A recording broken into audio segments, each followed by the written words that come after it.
Нажми. Нажал? Нажал. Ага, хорошо. Все, запись пошла. Давай, удачи. Приступай. Здравствуйте, уважаемые члены жюри и участники конкурса.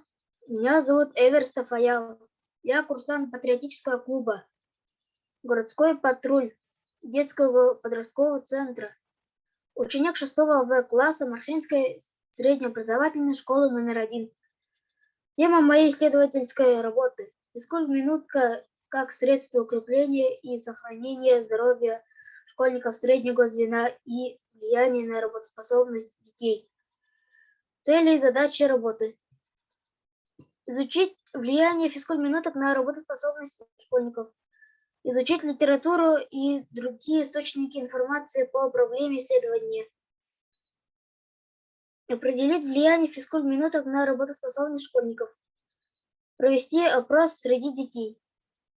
Провести эксперимент. Объект исследования работоспособность школьников. Предмет исследования влияния физкульт-минуток на работоспособность. Работоспособность школьников.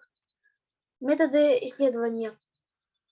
Изучение научной литературы, наблюдение, анкетирование, эксперименты, сравнение полученных результатов. Актуальность работы. Здоровье ребенка является главной причиной отставания в учебе. Обучение ребенка в школе требует энергетических затрат, высокой работоспособности организма, волевых усилий. Однако, в силу возрастных особенностей школьники не могут сопротивляться утомлению. Усталость ребенка, перезагрузки приводит к малому освоению урока.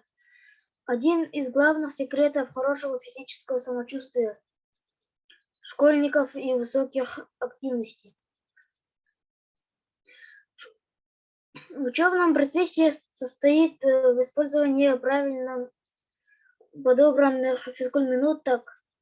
Здоровый и неуставший ученик активен, расположен к общению, с удовольствием включается в работу, способен к более качественному усвоению знаний.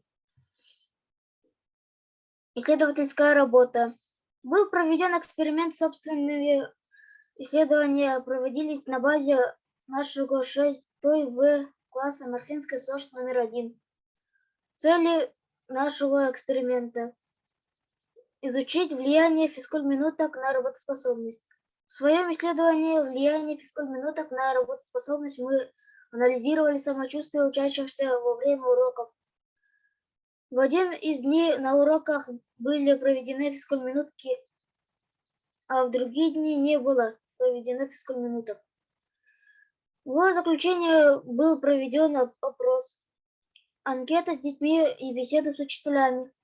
Наш эксперимент длился 1 неделю. По экспериментам, по результатам которого мы можем сделать следующие выводы.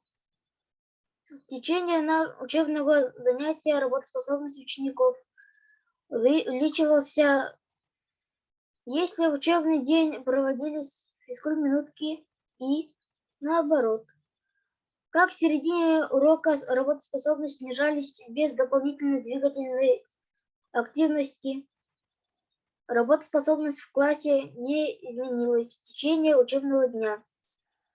Если проводились физкульт-минутки, на уроках дети вели себя более эмоционально, поддерживали высокий ритм работы, в беседе с учителями, что при проведении физкульт-минуток на каждом уроке.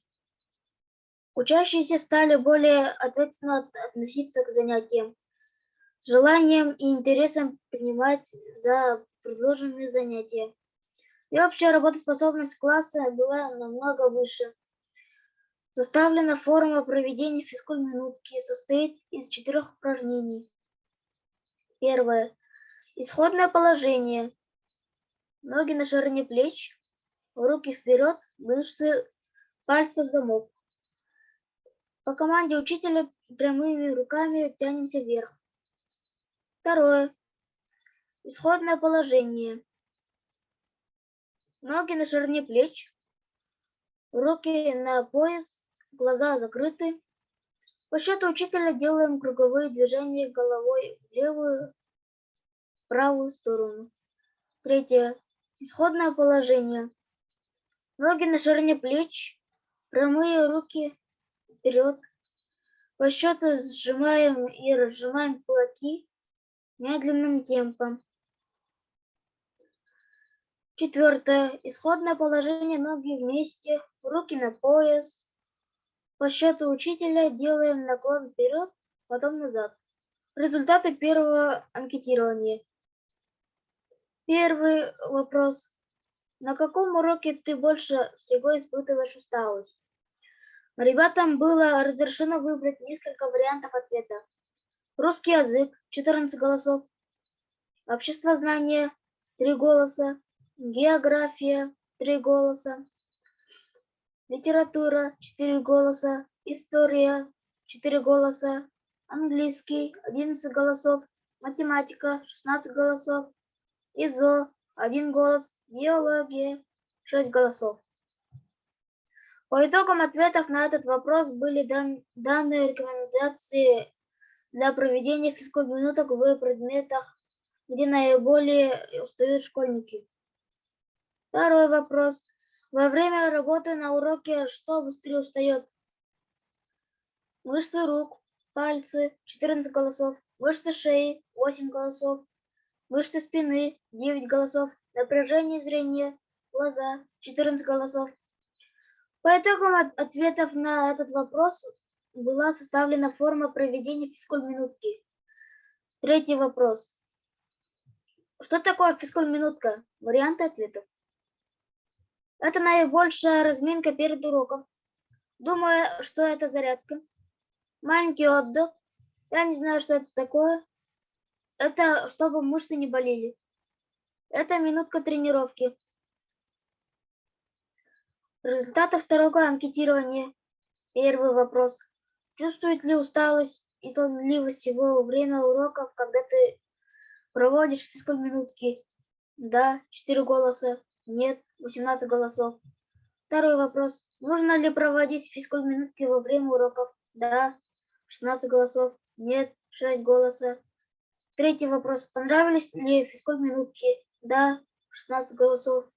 Нет, 6 голосов. Выводы.